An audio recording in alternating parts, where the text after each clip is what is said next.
Vamos a ver en la clase de hoy semiología de la ictericia.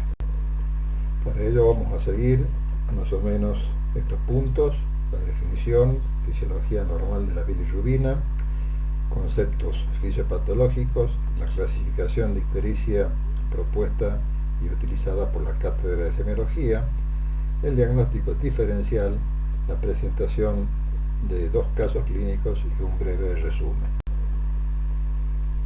Cuando definimos ictericia, decimos que es la pigmentación amarilla de la piel y de las mucosas ocasionada por un aumento de la bilirrubina en el plasma por encima de 2 miligramos por ciento.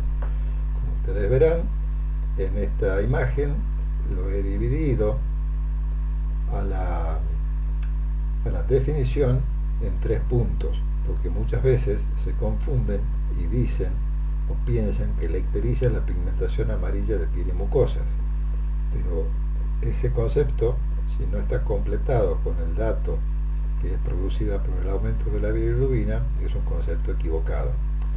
También pasa que a veces confunden el aumento de la bilirrubina con ictericia, y el aumento de la bilirrubina tiene un nombre específico que es la hiperbilirrubinemia. Entonces, cuando hablamos de definición de ictericia, vamos a decir que es la pigmentación amarilla de la piel y de las mucosas ocasionada por un aumento de la bilirrubina en el plasma, por encima de los 2 miligramos por ciento.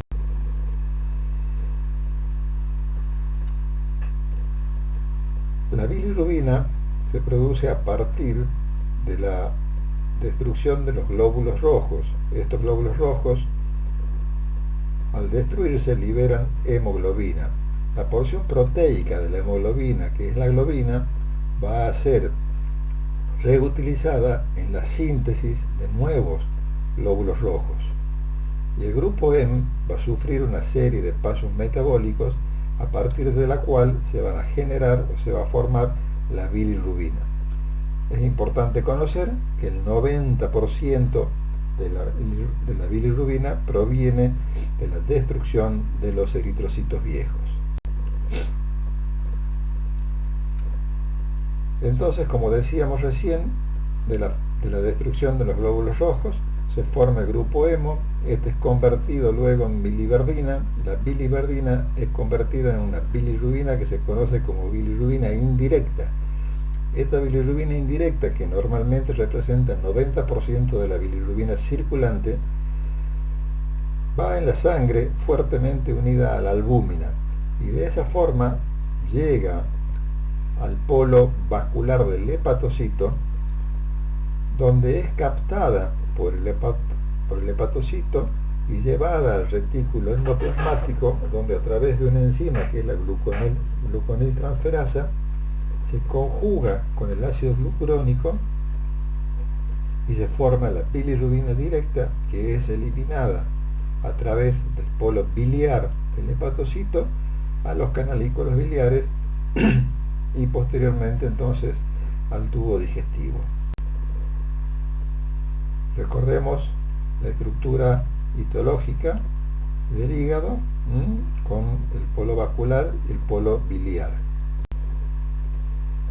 Como yo les decía recién, esta bilirrubina indirecta, fuertemente unida a la albúmina, entonces llega al polo vascular, es captada, se une con el ácido glucurónico, como decíamos, en el retículo endoplasmático, se forma bilirrubina directa, y la bilirrubina directa es eliminada a través del polo biliar del hepatocito. Los nombres de bilirrubina indirecta y directa vienen dados por el hecho de unirse en forma indirecta o directa con un reactivo específico.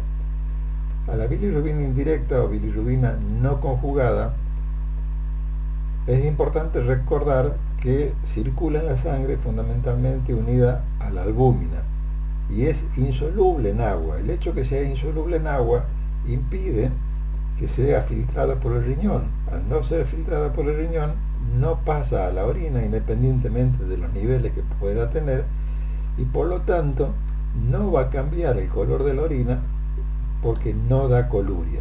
Y otro concepto importante relacionado con la patología es de que esta bilirrubina es capaz de atravesar las membranas lipídicas, y al atravesar las membranas lipídicas ocurre o produce en el chico recién nacido que tiene un aumento de la bilirrubina indirecta una enfermedad importante que se conoce con el nombre de kernicterus. Esto es una patología que la vamos a ver en los chicos RH positivos, hijos de madres RH negativas, que tienen una hemólisis aumentada justamente por el pasaje de los anticuerpos de la madre. Eso produce una gran destrucción de los glóbulos rojos, un gran aumento de la bilirrubina indirecta. Esta bilirrubina indirecta atraviesa las membranas lipídicas como son las meninges y se acumula en el cerebro y produce este cuadro grave que es el kernicterus. La bilirrubina directa conjugada con ácido glucurónico tiene la característica que es soluble en agua. Al ser soluble en agua puede filtrar perfectamente por el riñón, por lo tanto pasa completamente a la orina, y cuando sus valores aumentan va a dar una pigmentación característica de la orina que es la coluria, y pasa al intestino, donde se va a convertir en éster cobilinógeno. Los valores normales de la bilirrubina en plasma son de 1 miligramo por decilitro, y el 90% de esta bilirrubina corresponde a la forma indirecta o no conjugada. Definimos como umbral de la ictericia la cifra a partir de la cual aparece la ictericia en piel y mucosas, y ese umbral es de 2 miligramos por ciento. Obviamente, cuanto mayor sean los niveles de bilirrubina, mayor va a ser el grado de ictericia, es decir, que hay una correlación entre la clínica y la bioquímica en cuanto a la aparición de la ictericia. Y se conoce como ictericia preclínica cuando la bilirrubina es mayor de 1 miligramo por ciento, pero menor de 2 miligramos por ciento, y por lo tanto esto no se va a traducir como ictericia. Y también incorporamos acá otro término que es el de pseudoictericia, que es la coloración amarillenta por pigmentos diferentes en la bilirrubina. Dentro de estos, los más característicos son el exceso de consumo de carotenos, que da una coloración característica, y en algunos pacientes, sobre todo pacientes neoplásicos o pacientes con insuficiencia renal, pueden llegar a tener una coloración pálida amarillenta de la piel que muchas veces pueden confundir a un paciente con ictericia. Repasemos la fisiología normal de la bilirrubina. Decíamos que a través de la hemólisis fisiológica se forma bilirrubina indirecta. Esta bilirrubina indirecta decíamos que llegaba al hígado, donde es captada por el hepatocito y es conjugada con el ácido glucurónico para formar bilirrubina directa. Esta bilirrubina directa es excretada en las vías biliares y a través de los conductos biliares va a llegar al duodeno, pasa al intestino, donde va a sufrir algunas modificaciones químicas y se va a convertir en éster cobilinógeno y éster cobilina, que son las responsables de la coloración de las materias fecales. Parte de este éster cobilinógeno es reabsorbido a nivel intestinal y vuelve al hígado, y del hígado pasa a la sangre para ser eliminado por el riñón en forma de urobilinógeno o de urobilina, siendo los responsables de la coloración de la orina. Entonces, la estercobilina en las heces y la urobilina en la orina son los responsables directos de la coloración tanto de las materias fecales como de la orina respectivamente.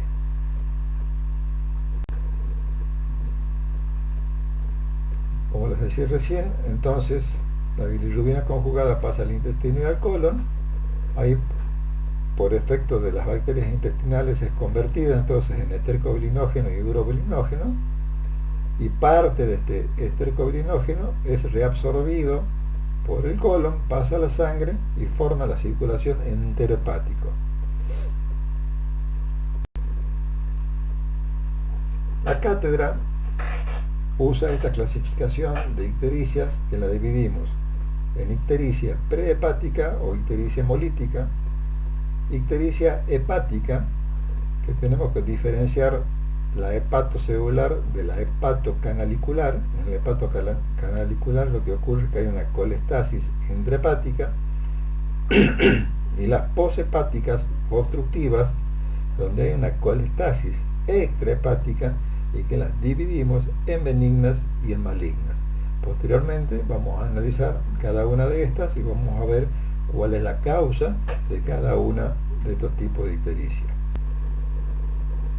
En la ictericia prehepática lo que ocurre es que hay una hemólisis, hay una mayor destrucción de glóbulos rojos, eso produce una mayor fabricación de bilirrubina indirecta a partir de una mayor oferta de hemoglobina. Esta bilirrubina indirecta llega al hígado, donde va a ser convertida entonces en bilirrubina directa, y esa gran cantidad de bilirrubina directa va a ser excretado, pasando entonces a las vías biliares, pasando al intestino y produciendo justamente por eso un aumento del estercobilinógeno y de la estercobilina con heces muy pigmentadas. Esa hiperpigmentación de las heces se conoce con el nombre de pleiocolia. Al haber una mayor cantidad de estercobilinógeno, se produce también una mayor absorción del estercobilinógeno a nivel intestinal, pasando a la sangre y aumentando la oferta de estercobilinógeno al riñón, donde va a formar una mayor cantidad de urobilinógeno y una mayor cantidad de urobilina, produciendo entonces orinas oscuras, pero sin coluria. ¿Por qué sin coluria? Porque la bilirrubina indirecta, que está aumentada en sangre, no pasa a la orina, ¿de acuerdo? Pero si aumenta la cantidad de urobilinógeno, y eso va a producir orinas como más concentradas, de color más oscuro, pero sin llegar a configurar una coluria. Acá vemos un resumen de lo que veíamos recién. Hay una mayor formación de bilirrubina indirecta, un aumento de la bilirrubina directa, aumento de estercobilinógeno y estercobilina, eso va a generar pleiocolia. Va a haber una mayor reabsorción del estercobilinógeno, aumenta el urobilinógeno y la urobilina, y se producen entonces orinas oscuras pero sin coluria. Es decir, que este paciente va a presentar ictericia con materias fecales oscuras y con orinas oscuras pero sin coluria. En la ictericia hepatocelular, que es la que se observa generalmente en los cuadros de hepatitis, lo que ocurre es de que la bilirrubina indirecta llega al hígado en forma normal, es captada por el hígado, es convertida a través de la unión del ácido glucurónico en bilirrubina directa, pero esa bilirrubina directa no puede ser eliminada en forma eficiente. O sea, de los tres procesos que hemos considerado acá, la captación, la asociación con el ácido glucurónico y la excreción, los dos primeros suelen ser fenómenos más o menos rápidos, mientras que la excreción es un fenómeno que se produce en forma más lenta, más retrasada y con un gran consumo de energía.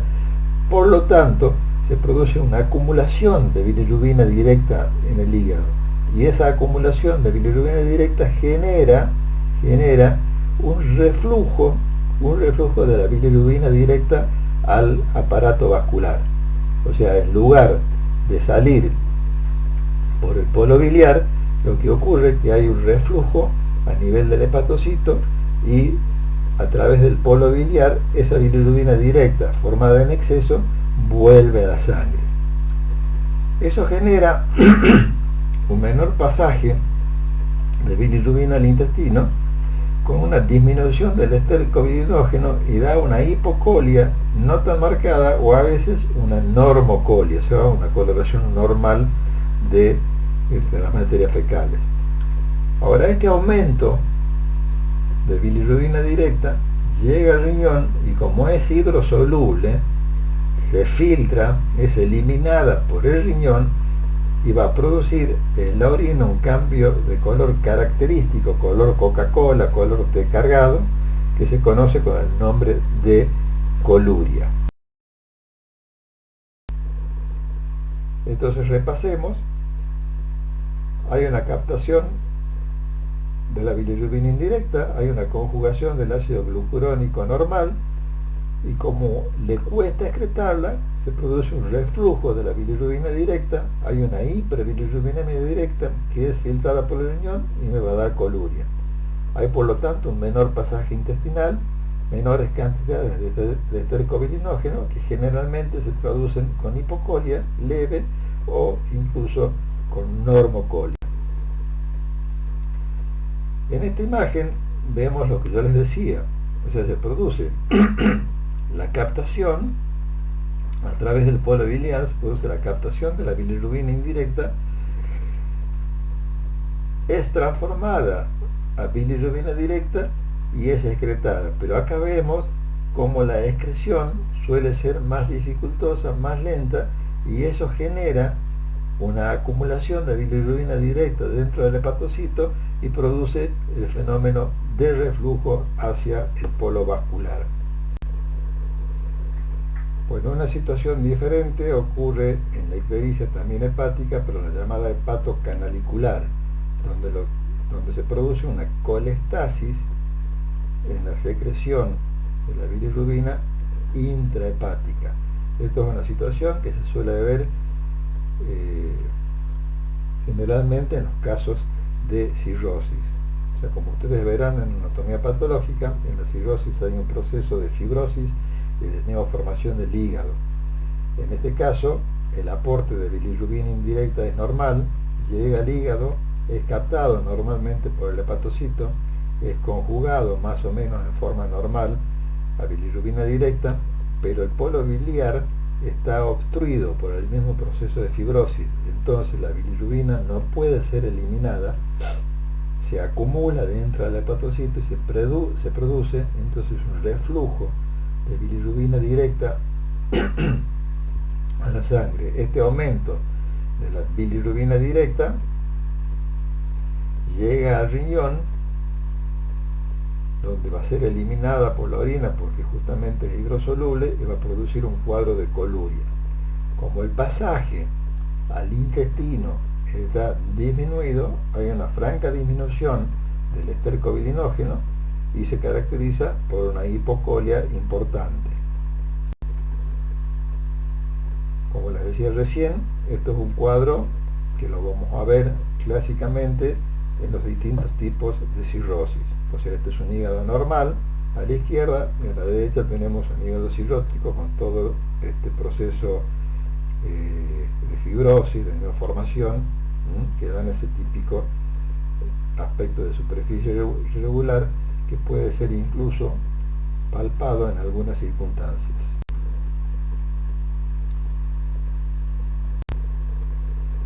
Bueno, y por último entonces la ictericia poshepática obstructiva, que puede ser completa o benigna o incompleta o maligna. Acá lo que ocurre es que hay un aporte normal de bilirrubina indirecta, llega a un hígado que está sano, que está normal, donde por lo tanto se va a producir una captación y una formación de bilirrubina directa en cantidades normales, va a ser eliminada a través de los canalículos biliares, pero cuando llegan a la vía biliar principal se van a encontrar con un proceso obstructivo, ya sea por ejemplo por una litiasis, que me va a dar una obstrucción incompleta, o por una neoplasia, un cáncer, que me va a dar una obstrucción completa. Entonces esta bilirrubina no va a pasar al intestino, con lo cual no va a haber estercobilinógeno ni estercobilina, y las materias fecales van a ser francamente hipocólicas, es decir, muy claras, o directamente sin ningún tipo de color blanco masilla, que se denomina acolia, según sea la obstrucción completa o incompleta respectivamente. Este exceso de bilirrubina directa, que se produce por el reflujo entonces de la bilirrubina a la sangre, va a pasar al riñón porque es hidrosoluble, y eso me va a dar una orina de color bien oscuro, bien característica, que es la coluria. Acá repasamos un poquito: obstructiva, completa e incompleta. Hay una formación normal de bilirrubina directa, hay una obstrucción de las vías biliares, hay un reflujo de la bilirrubina directa, se produce un aumento de la misma, es filtrada por el riñón, me va a dar coluria, y como no está llegando al intestino porque justamente está obstruida la vía biliar, voy a tener una hipocolia o una colia. Simplemente para recordarles la anatomía normal de las vías biliares. O sea, por un lado tenemos el conducto hepático derecho y por otro lado el conducto hepático izquierdo, que se unen para formar el conducto hepático. Aproximadamente a la mitad, el conducto hepático recibe al conducto cístico, que es el que viene de la vesícula biliar. La vesícula biliar está fuera de la vía biliar principal y actúa solamente como un reservorio de bilis, ¿de acuerdo? Si yo tuviera una obstrucción a este nivel, a nivel del conducto cístico, podré tener una colecistitis, pero no voy a tener ictericia porque la vía biliar principal está permeable. Este conducto hepático, una vez que recibe el conducto cístico, se convierte en hepatocolédoco, pasa por detrás de la primera porción del duodeno, ingresa en la cabeza del páncreas y desemboca en la segunda porción del intestino, del duodeno, a través de la ampolla aerováter, ya sea en forma individual o conjuntamente con este otro conducto, que es el conducto de Wilson, que es un conducto pancreático. Si yo tuviera alguna obstrucción en cualquier punto, en cualquier nivel de la vía biliar principal, voy a tener una ictericia. Si la obstrucción se da a nivel del cístico, no voy a tener ictericia porque la vía biliar está permeable. Esta obstrucción que se produce en la vía biliar principal puede ser, por ejemplo, por un cálculo, por una litiasis, que me va a dar una obstrucción incompleta, es una obstrucción, un cuadro agudo pero benigno, o puede estar obstruida por un carcinoma, por ejemplo un carcinoma de la cabeza de páncreas que lo comprima el conducto biliar principal y me va a dar una obstrucción completa o obstrucción maligna. Entonces ahí vemos cómo circula la bilis en la vía biliar principal, en la vía biliar accesoria.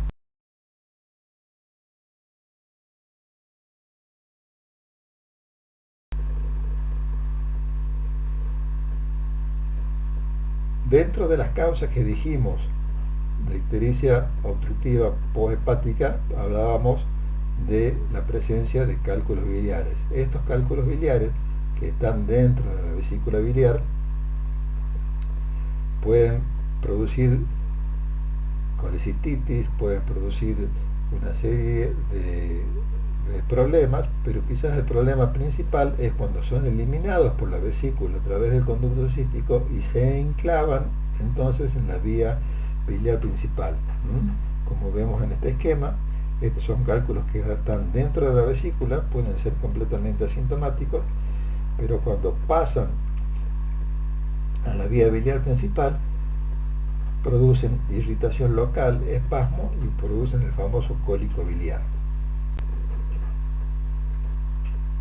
La coluria la definimos como la coloración oscura de la orina por la presencia de pigmentos biliares. ¿Qué pigmento biliar? Bilirrubina directa. Esto que tenemos en esta imagen es una orina de color normal, un color ámbar característico, y en el otro lado vamos a ver la coluria, que tiene esta característica. Es un color marrón oscuro, que el paciente a veces lo cuenta como color Coca-Cola, o como color té oscuro, o como color mirinda. Y esta coluria tiene la característica de manchar la ropa y de producir una espuma verdosa al ser eliminada. Es la forma de diferenciarlo, preguntarle sobre esos aspectos al paciente para diferenciar una coluria de orinas coloreadas de otro origen. Ante la presencia de coluria debemos hacer el diagnóstico diferencial. Si es por presencia de bilirrubina con las características que yo les decía recién, podemos hablar de una coluria, pero puede ser también que la orina esté oscura porque esté concentrada, porque el paciente esté deshidratado, Hay algunos medicamentos que producen cambios de coloración de la orina, la porfiria, que me va a dar orinas de tipo rojas, la hematuria, que bueno, si es sangre roja, sangre rutilante, no hay problema, pero muchas veces la sangre sufre un proceso de descomposición y cuando es eliminada por la orina produce una coloración oscura que a veces es difícil diferenciarla de la propia coluria. Y la excreción de melanina en los casos de melanoma, que también da unas orinas oscuras muy características y muchas veces es difícil hacer la diferenciación. Obviamente que el cuadro clínico del paciente y el contexto clínico del paciente me van a permitir diferenciar una situación de la otra.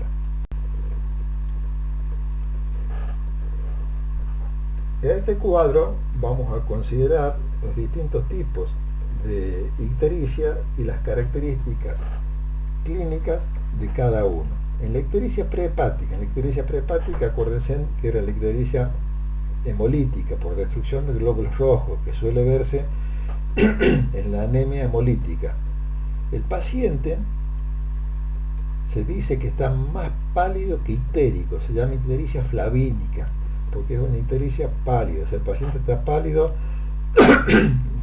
por su cuadro de anemia y aparte está ictérico. La orina,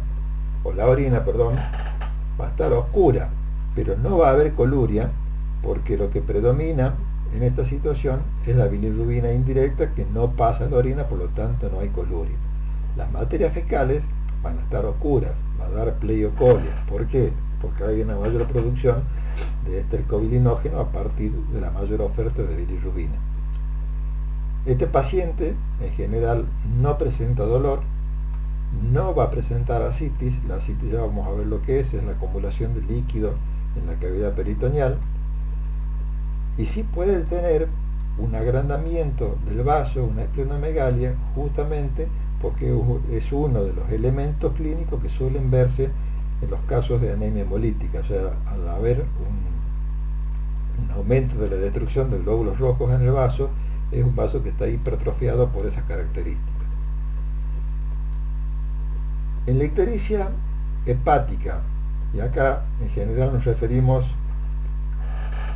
a la ictericia hepatocelular propia de la hepatitis, es una ictericia de tipo rubínica. ¿Qué significa rubínica? Que el paciente está ictérico pero tiene un tinte rojizo. Sí va a tener coluria, porque en este caso el paciente va a tener una mayor producción y eliminación por orina de bilirrubina directa. Las materias fecales pueden estar hipocólicas o normocólicas, y en general esta hepatitis se acompaña de dolor en la región abdominal, en la región hepática. No se acompaña de ascitis y puede tener una pequeña esplenomegalia, un pequeño agrandamiento del vaso, o el vaso puede estar de tamaño normal. Ahora vamos a las ictericias poshepáticas, la maligna, es la que suele verse, por ejemplo, en un cáncer de cabeza de páncreas. Se dice que es una ictericia verdínica porque el paciente tiene una ictericia con un tinte verdoso. Sí va a tener coluria, va a tener acolia, o sea, las materias fecales son color masilla, color blanco. No va a haber en general en estos casos presencia de dolor. Habitualmente no presentan ascitis, aunque si hay, por ejemplo, una diseminación peritoneal, sí puede tener la ascitis, y no tiene motivo para tener esplenomegalia porque no tiene compromiso del vaso. En las poshepáticas benignas, el caso típico es el de una litiasis biliar, también voy a tener una ictericia verdínica con un tono verdoso, también voy a tener coluria. Las materias fecales van a estar hipocólicas. ¿Por qué? Porque algo de pigmento pasa. Esta suele ser muy dolorosa, da un cuadro, el típico cólico hepático o cólico biliar, o sea, suele ser muy dolorosa, de presentación aguda. No va a presentar ascitis y no va a presentar esplenomegalia. ¿Cuáles son las causas de ictericia? Dentro de las ictericias prehepáticas, la causa fundamental, la más importante, es la anemia hemolítica. Dentro de las causas hepáticas tenemos las hepatitis agudas y crónicas, la hepatitis autoinmune, la cirrosis, el hígado graso no alcohólico, que se lo conoce por ahí con las siglas inglesas de NASH,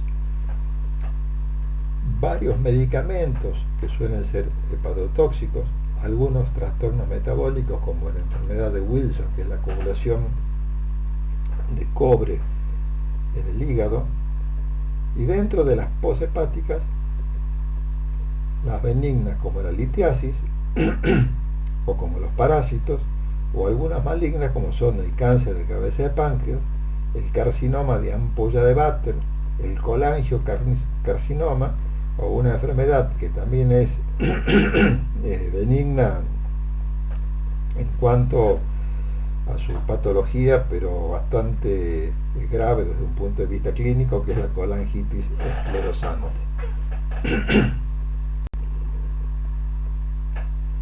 Existen un par de síndromes que son hereditarios. Uno de esos es el síndrome de Crigler, donde hay un déficit en la actividad de la glucuroniltransferasa. Esta glucuroniltransferasa es la enzima que a nivel del hepatocito convierte la bilirrubina indirecta en bilirrubina directa.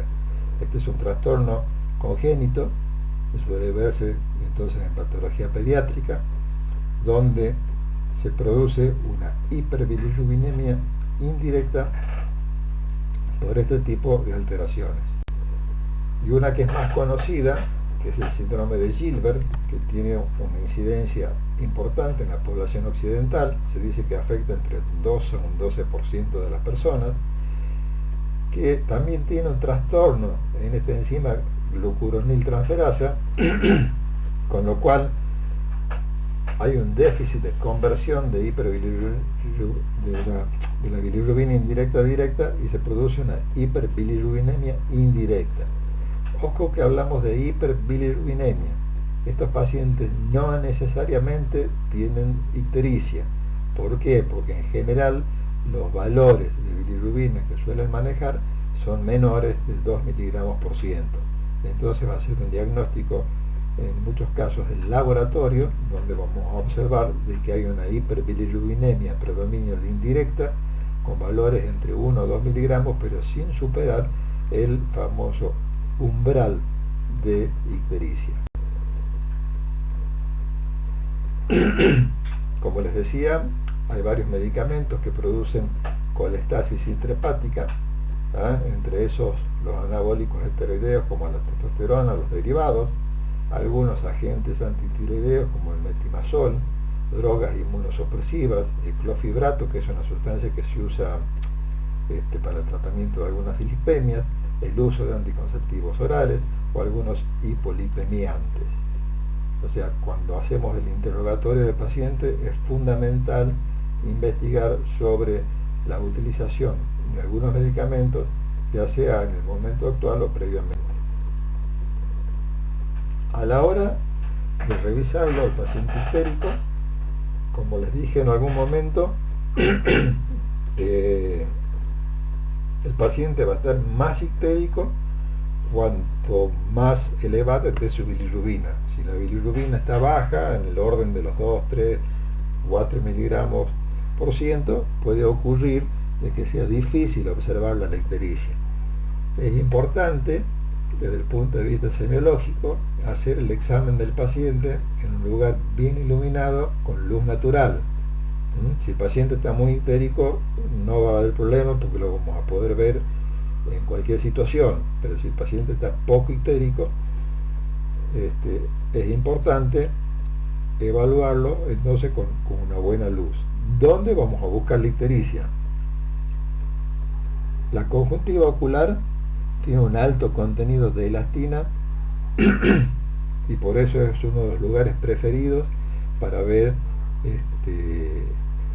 para detectar la ictericia. O sea, acá les agrego, fíjense en la coloración de esta conjuntiva, que es un amarillo verdoso. Esta es la típica ictericia verdínica, que por otra parte es la que vamos a ver con más frecuencia, ¿no? También la podemos ver en la región del paladar, cuando la ictericia es muy marcada suele verse en la región abdominal. Fíjense en este paciente, primero tiene un tinte verdínico, que es lo que yo les decía, es típico eso de las ictericias obstructivas o poshepáticas. Y también pueden observar en este paciente, que es un paciente extremadamente adelgazado, con una gran pérdida de masa muscular, con un gran compromiso del estado general, y este tipo de pacientes son los que suelen verse cuando tienen alguna neoplasia. Esta sería una ictericia, seguramente es una ictericia obstructiva, poshepática maligna, por eso ese gran compromiso general del paciente conjuntamente con la ictericia. Ahí se ve clarísimo el tinte a nivel de las conjuntivas, bien definido. Y cuando hacemos la historia clínica hay puntos importantes que tenemos que averiguar. O sea, como ustedes saben, en cualquiera uno de los síntomas vamos a averiguar cuándo ha empezado, cómo ha empezado, cómo ha evolucionado, si es primera vez que lo padece. Pero respecto a la ictericia, lo que nos interesa saber es la duración de la misma, para saber que si es aguda o si es crónica. Tenemos que preguntar también siempre, en todo paciente ictérico, el color de la orina, para ver si hay presencia de coluria o ausencia de coluria. ¿Cómo hacemos para diferenciar coluria de otra coloración oscura de la orina? Preguntándole si mancha la ropa o si hace espuma. La coluria, por eliminación de bilirrubina, me va a dar una coloración oscura, bien oscura, color Coca-Cola, que me mancha las ropas y suele producir una espuma verdosa al ser eliminada. También es fundamental preguntar la coloración de las materias fecales. ¿Para qué? Para ver si hay una pleiocolia, como ocurriría en las anemias hemolíticas, o si hay una hipocolia o una colia, como ocurriría, por ejemplo, en las ictericias obstructivas. También es importante, al momento de evaluar la ictericia, la presencia o ausencia de dolor abdominal. O sea, es distinto un paciente que tiene ictericia con dolor abdominal de aquel paciente que tiene ictericia indolora. El paciente que tiene, por ejemplo, una litiasis biliar suele acompañarse de un fuerte dolor abdominal, mientras que el paciente que tiene una obstrucción crónica provocada, por ejemplo, por un cáncer, suele ser una ictericia de tipo indolora. También es importante la presencia de fiebre. O sea, la fiebre la vamos a encontrar, por ejemplo, en los casos de hepatitis, sobre todo hepatitis virales agudas. El prurito quizás es algo que el paciente no me lo cuente espontáneamente, pero yo siempre debo investigarlo en las ictericias obstructivas. Ese aumento de la bilirrubina lo que suele producir es una irritación de las terminales nerviosas que se manifiestan como prurito. Y muchas veces podemos observar en el examen del paciente lesiones de rascado debido al intenso prurito que produce la hiperbilirrubinemia. Entonces, aunque el paciente me lo cuente o no me lo cuente espontáneamente, es algo que debemos siempre investigar. Otro dato muy importante a la hora de evaluar la ictericia es las variaciones en el peso, sobre todo la pérdida de peso. El paciente que tiene una ictericia maligna, como hemos visto en la foto de recién, generalmente suele acompañarse de una pérdida importante de peso por compromiso grave del estado general. También debemos investigar la presencia o ausencia de ascitis. La ascitis es la acumulación de líquido en la cavidad peritoneal, y la presencia de ascitis, ya lo vamos a ver posteriormente, la presencia de ascitis suele verse en los cuadros de cirrosis, porque la cirrosis produce una hipertensión portal, un síndrome de hipertensión portal, y uno de los componentes de la hipertensión portal es la ascitis.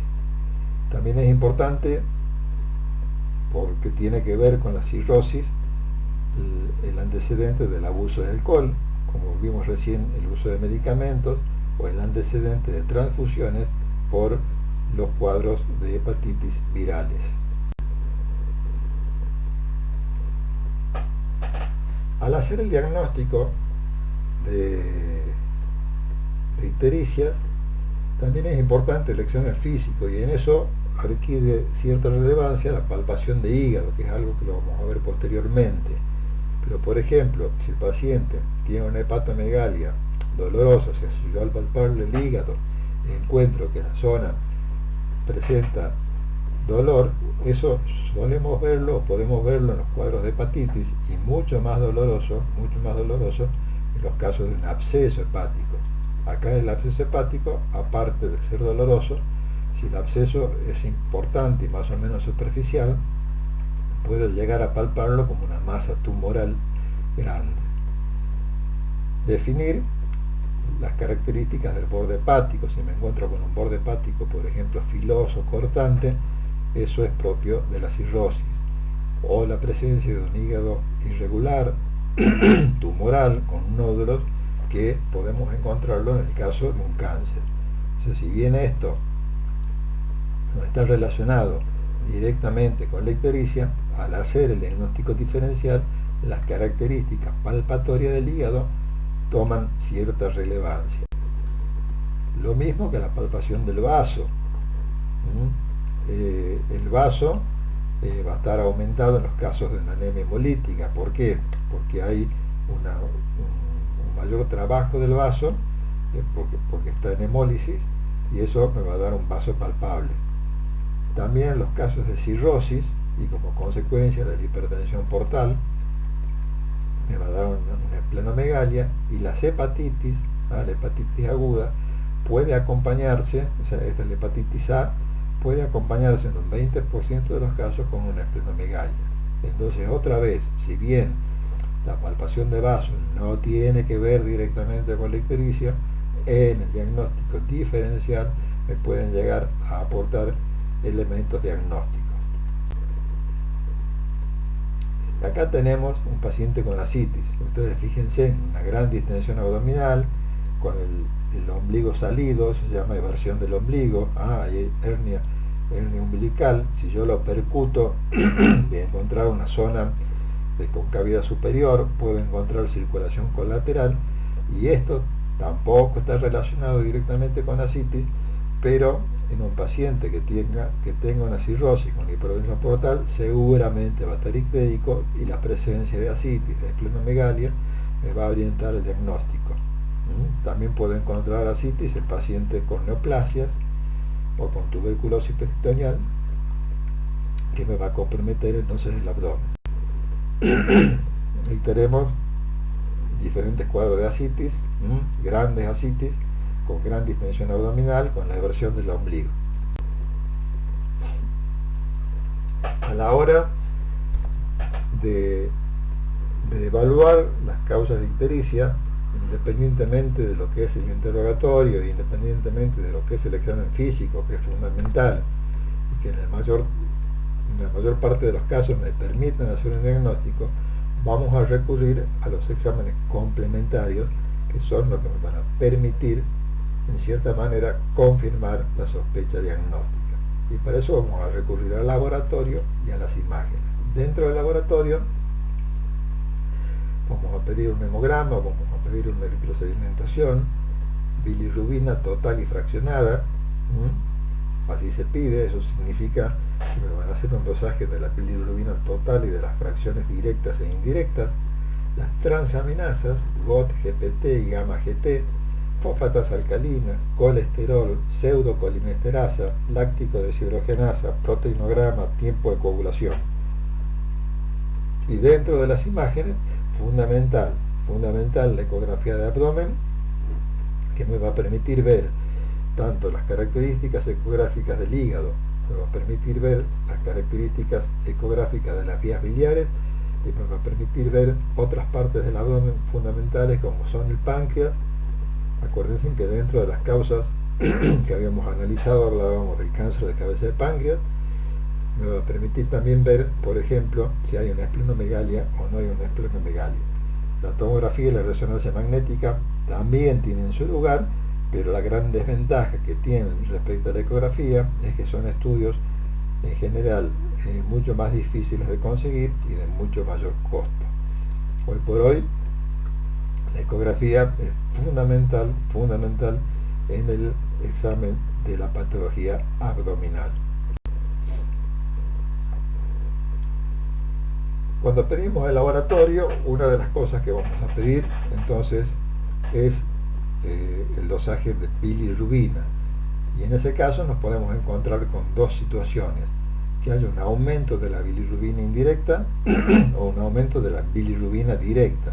O sea, no es que aumente una o que aumente la otra, en general aumentan las dos, pero aumentan más a predominio de la indirecta o más a predominio de la directa.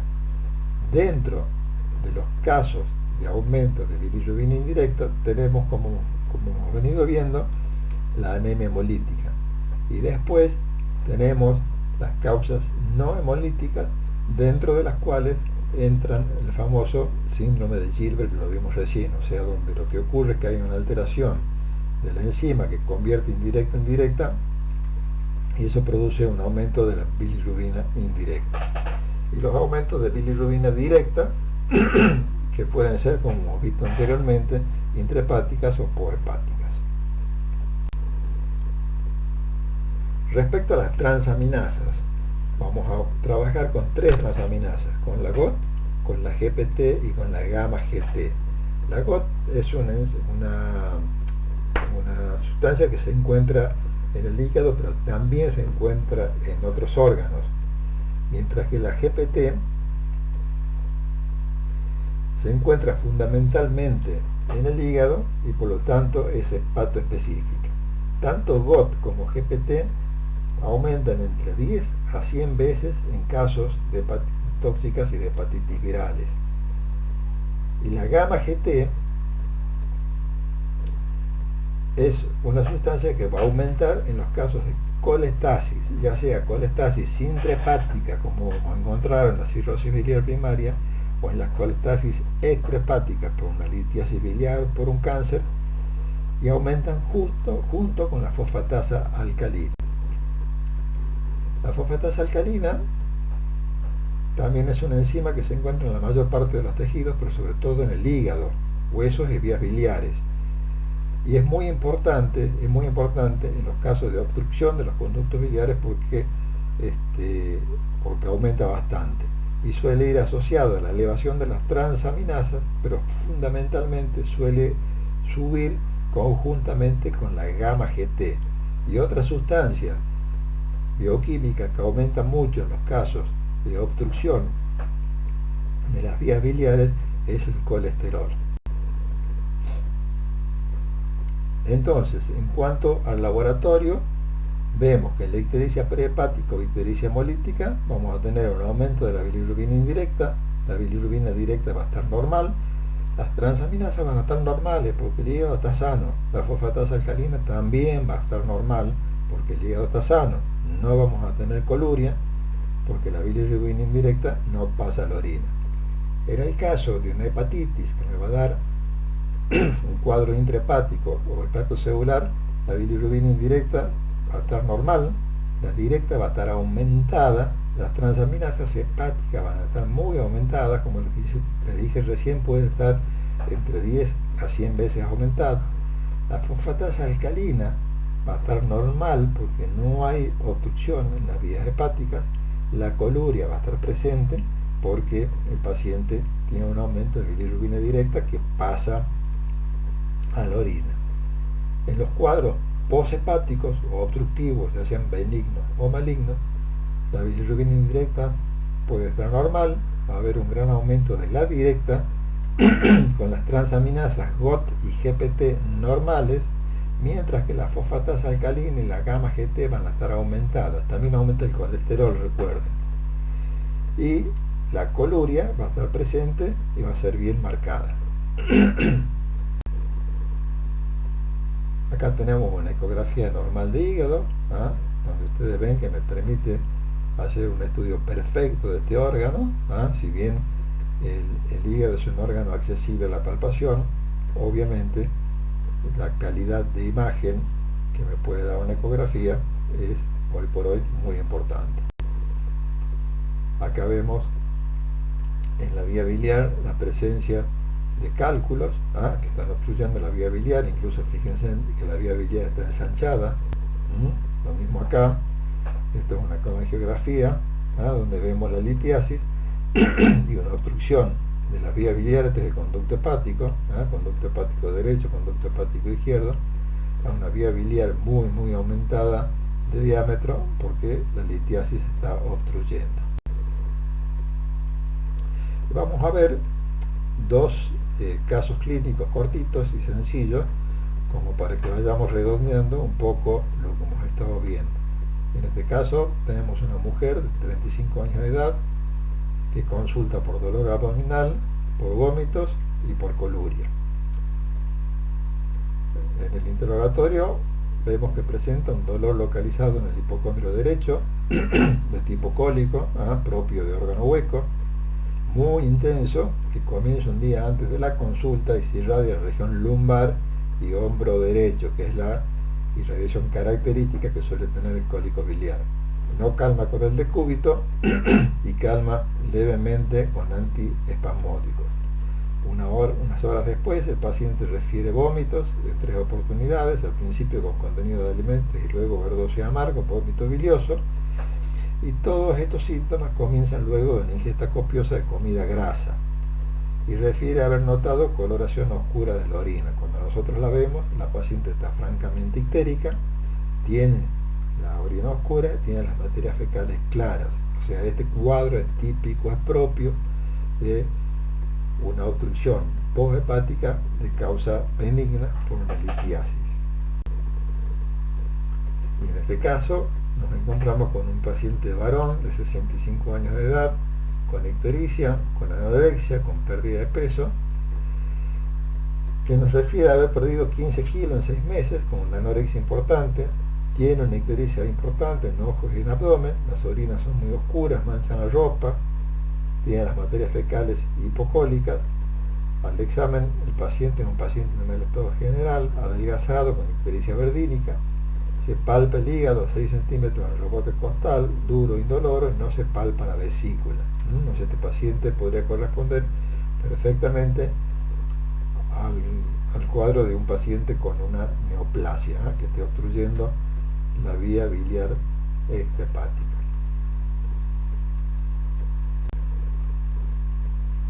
Bueno, en síntesis, y hacemos un breve resumen, y vamos a decir que la ictericia es la coloración amarilla de piel y mucosas por aumento de la bilirrubina plasmática. Saber que la clasificamos en ictericia prehepática, hepática o poshepática, y a su vez a esta la dividimos en completa o maligna, o incompleta o benigna. También podemos decir que esta ictericia puede ser a predominio de bilirrubina indirecta o directa según donde esté el trastorno, y de acuerdo a la forma de presentación, a los antecedentes, a la coloración de la orina y las materias fecales, podemos establecer un diagnóstico clínico del origen. El examen físico y los exámenes complementarios de laboratorio y de imagen en general nos van a permitir llegar a un diagnóstico de la causa.